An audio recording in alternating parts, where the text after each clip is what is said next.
میں پرسوں T V کر رہا تھا, چھوٹے چھوٹے عمل کیسے کیسے پورے پورے دن پہ جاتے ہیں.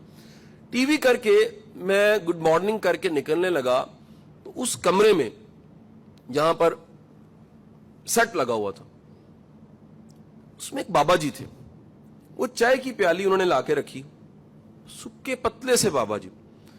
تو کون صاحب وہ بابا جی جب ٹی وی شروع لگا انہوں نے میرا مائک ٹھیک کرنے کے لیے وہ آئے. اچھا مجھے ان کے انداز سے وہ بندہ غیر معمولی لگا یار, اتنا اس کی شائستگی, اس کا طریقہ کار ہے. وہ ٹی بوائے بابا, عمر بھی زیادہ, عمر 60 سے زیادہ, یعنی ریٹائرمنٹ والی عمر سے کہیں اوپر کا تھا. جب جانے لگا تو اس نے میرا دروازہ کھولا. مجھے بڑی شرم آئی, میں کہا یار یہ میرے والد کی عمر کا بندہ ہے. تو میں نے کہیں اس محبت سے کو جیب میں سے 2000 روپیہ نکالا اور ان کو دیا. اب مجھے نہیں پتا رہا تھوڑی دیر میں میرے ساتھ کیا ہونے لگا. انہوں نے میری طرف دیکھ کر, پتر اے تے میں ونڈتا رہنا, میں تیرے کو کیوں لاں, میں تو خود بانٹتا رہتا ہوں, تو مجھے دے رہے ہو. یقین کریں مجھے ایسے لگا کسی نے گونسا مارا ہے. بھائی لوگ تو روپیہ نہیں چھوڑتے, وہ 2000 روپیہ میں دے رہا ہوں, آگے سے مجھے کہہ رہا ہے میں خود بانٹنے والا ہوں, مجھے دے رہے ہو. تو میں نے معافی مانگی, میں کہا جی غلطی ہو گئی ہے, میں تو مطلب ایسا بندہ تو صدیوں بعد مجھے ملا, تو مجھے بھی کچھ دیں. میں کہتے ہیں جی میں آپ کو کیا دے سکتا ہوں. میں کہا جی ایسا بندہ, یہ جملہ سنیے گا, جس میں خودداری ہے اس سے دعا ضرور لینی چاہیے. جس میں خودداری ہے اس سے دعا ضرور لینی چاہیے, کیونکہ بھائی وہ تم سے امپریس نہیں ہوا, وہ تمہارے مال سے امپریس نہیں ہوا. جس کا صرف اللہ ہے وہ بھائی اللہ اس کی سنے گا نہیں. جس کا اللہ پہ اعتماد اتنا ہے سنے گا نہیں. اب میں نے قائل کیا, میں تو بالکل ہی, میں نے کہا جی پورا پرس رکھ لیں. پھر وہ کہتے ہیں یار میں سچ بتا رہا ہوں, میں تو میرے پاس آتے بانٹتا رہتا ہوں, ریٹائر ہو گیا تھا پی ٹی وی سے, اب یہاں پر آ گیا ہوں, دن گزار رہا ہوں, اپنے جتنے رہ گئے ہیں سانس پورے کر رہا ہوں. میں نے آہستہ آہستہ قائل کیا, میں کہا جی یہ لے لیں, کسی کو دے دیجیے گا. اچھا یہ ہماری ڈیل تھوڑی دیر میں ڈن ہو گئی. تھوڑی دیر بعد 15-20 منٹ کی گفتگو سے دعائیں لینے کے بعد میں یہ ڈیل ڈن ہو گئی. اس نے کہا جن کو میں دیتا ہوں میں ان کو دے سکتا ہوں, بھائی میں نہیں استعمال کر سکتا. تو میں شام تک اس بندے کے اس انداز کی چاشنی کو انجوائے کرتا رہا کہ یا باری تعالیٰ کیسے کیسے دنیا میں بندے ہیں. ایسے بھی ہیں جن کو دے وہ لینے کو تیار نہیں ہے, اور ایسے بھی ہیں جو گن پوائنٹ پہ چھین کے کہتے چل نکل, ہے نا جی. خدا کے بندو, آپ کا ایک ایکٹ, ایک عمل کسی کا پورا دن بنا سکتا ہے. آپ کا ایک عمل کسی کی پوری زندگی بنا سکتا ہے. آپ کا ایک عمل, اور یاد رکھیے گا نیکی خیر بندہ تب تک بھی نہیں کر سکتا جب تک اگلے کی جگہ کھڑے ہو کے نہیں دیکھتا. اگر آپ کی اولاد اور بچے ہیں نا, تو جو سامنے کھڑا ہے کوئی اپلیکیشن لے کے آئے, جو پرابلم میں وہ بھی اولاد والا ہے, وہ بھی تکلیف میں ہے, اس کے گھر میں بھی کوئی انتظار کر رہا ہے. یہ جب تک ایمپتھی انسان کے پاس نہ آئے, آپ جانتے ہیں ایمپتھی کہاں نہیں ہوتی, مردار کھانے والے کے پاس نہیں ہوتی, گند کھانے والے کے پاس نہیں ہوتی, گدھ کے پاس نہیں ہوتی, ایمپتھی لیس ہوتی.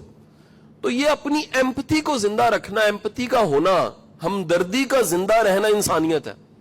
تو میں تو اکثر پولیس سے بات کروں, اداروں سے بات کروں, میں کہتا ہوں اچھا پروفیشنل ہونا تو بڑی بات کی بات ہے. ہمیں کم از کم اس طرح کے سیشن میں ایک وعدہ اپنے آپ سے ضرور کرنا چاہیے, ہمیں اچھا انسان بننا. اچھا انسان کام آتا ہے, اچھا انسان سیکریفائز کر دیتا ہے, اچھا انسان کا رب پہ بڑا بھروسہ ہوتا ہے, اچھا انسان کم از کم اپنے کام کے ساتھ پروفیشنلی کمیٹڈ ہوتا ہے, اچھا انسان اسے کوئی بظاہر ریوارڈ نہ بھی ملے, جو کر سکتا ہے وہ کر دیتا ہے.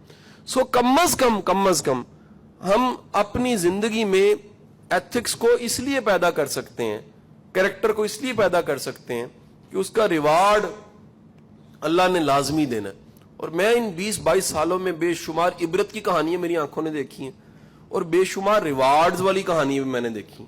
میں نے کئی ایسے ناکام بظاہر والدین دیکھے ہیں جن کے نیک نیتی کے صلے میں اللہ نے ان کی اولاد کو انتہا کی کامیابیاں دیں, انتہا کی کامیابیاں دیں.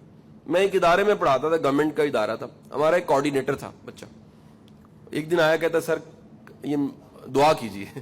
میں کہا کیا ہوا؟ کہتا سر وہ کل رزلٹ آ رہا ہے. میں کہا کہتا مقابلے کے امتحان کا. تو میں نے کہا جی اللہ خیر. اگلے دن میں گیا, میری کلاس تھی, مٹھائی کا ڈبہ لے کر بیٹھا ہوا. میں کیا ہوا؟ کہتے سر 7th پوزیشن آئی ہے. میں کہا ویری نائس, بیوروکریٹ ہے اس وقت وہ کہیں. تو میں نے ایک دن اس سے پوچھا کہ بھائی آپ کے والد کیا کرتے ہیں؟ اس نے کہا جی وہ تو ایک ٹی بوائے ہے کسی محکمے میں. اب میں نے اس سے باقی بہن بھائیوں کی تفصیلات پوچھی, مجھے پتا لگا وہ ٹی بوائے کی اولاد کو اللہ نے اتنی کامیابیاں دی. آپ کی حیثیت چھوٹی سی ہے, جو آپ کی نیک نیتی ہے نا, وہ نیک نیتی اولاد کی کامیابی بن جاتی ہے. اور ایک بات بتا دوں آپ کو, اولاد آنکھوں کی ٹھنڈک اور نور ہوتا ہے. دنیا میں سب سے بڑا سکون سے مرنے کا طریقہ یہ, آپ کی آنکھوں کے سامنے آپ کی اولاد کامیاب ہو, دنیا سے آپ جا رہے ہو. اور اس سے بڑی اذیت کوئی نہیں ہے کہ آپ دنیا کے کامیاب ترین انسان اور آپ کی سامنے عبرت اور لاشیں اپنے بچوں کی پڑی ہوں, ناکام ترین عادتوں کے ساتھ بچے پڑے ہوں اور آپ کو دنیا سے جانا پڑے. اس سے بڑی انسیکیورٹی کوئی نہیں. سو اپنے خیر, اپنی نیت, اپنے اخلاص کو قائم رکھتے ہوئے چھوٹے سے کام کو چھوٹا نہ سمجھیے. میں کہتا ہوں اگر نیکی اور بدی کے عملی طور پہ فوراً رزلٹ دکھے نا, نیک ہونے کے علاوہ آپشن ہی کوئی نہیں بچتی. اگر آپ کی بدیوں کی شکلیں سامنے آنے لگ پڑیں کہ بعد میں کیا ہوگا, کیا بیتنے والا ہے, کیا ہونے والا ہے, میں قیامت کی تو بات ہی نہیں کر رہا, میں تو یوم حساب کی بات نہیں, میں زندگی کے مقافات کی بات کر رہا ہوں.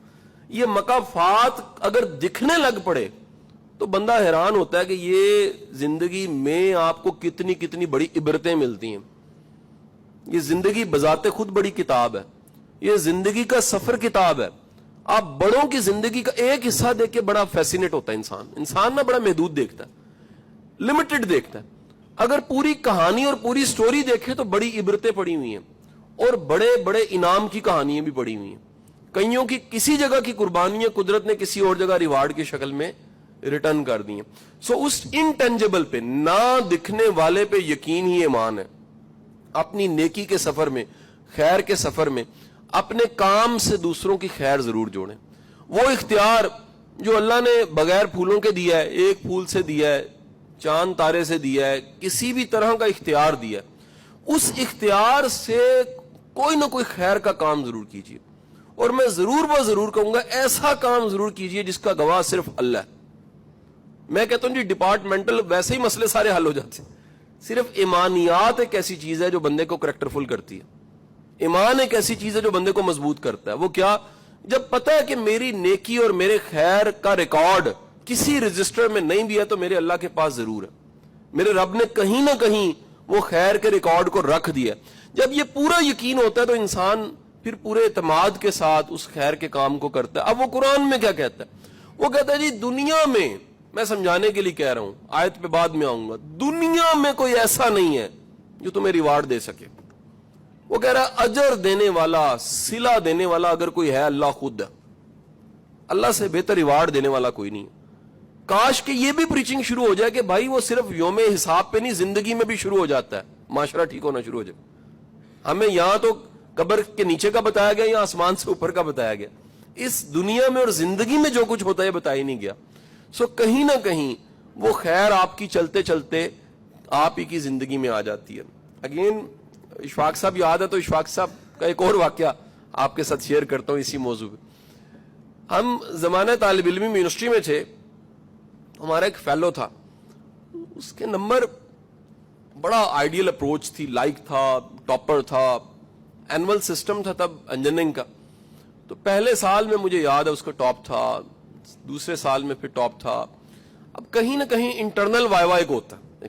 اب اسٹوڈنٹ کسی بچے سے پوچھے کہ ایکسٹرنل وائوا ایک انٹرنل وائوا, انٹرنل وائوا جو پروفیسر خود رہتا ہے. بعض اوقات لائک بندے کی چڑ بن جاتی ہے, ایک ماتحت کی افسر سے چڑ جیسے بن جاتی ہے, وہ چڑا ہوا بندہ تنگ کرتا رہتا ہے. تو وہ ہمارا جو دوست فیلو تھا بڑی ایک آئیڈیل اپروچ والا, بڑا محنتی, بڑا ڈٹا ہوا, بڑا فوکسڈ. ہم یونیورسٹی لینگویج میں اس کو تھیٹا کہتے ہیں, تھیٹا ہوتا ہے پڑاکو. تو انٹرنل وائوا میں اس کو پروفیسر نے فیل کر دیا. اب وہ نمبر تو 10 تھے لیکن 10 میں سے 2 نمبر دیے اس نے. اب پوری کلاس کے نمبر, اب سوچیں کہ قابل بندہ فیل ہو گیا اور پوری کلاس نلائکوں کی کلاس پاس تھی. مجھے آج بھی یاد ہے کہ اشفاق صاحب نے اس لڑکے کو, دوست کو بٹھا کے یہ بات کہی, پتر پنجابی چ پتر کنے نمبر آئے نے؟ انہیں کہا جی 2 نمبر. کنیا وچوں آئے نے؟ کتنے میں سے آئے؟ 10 میں سے آئے. کتنے نمبر نہیں آئے؟ اس نے کہا جی 8 نہیں آئے. 8 نمبر, 8 نہیں آئے. اشفاق صاحب نے ٹیبل پہ ہاتھ مار کے ایک بات کہی, اس نے کہا بیٹا وہ 8 نمبر اللہ نے زندگی میں کہیں اور لگا دیے, وہ وہاں سے ہٹ کے کہیں اور چلے گئے.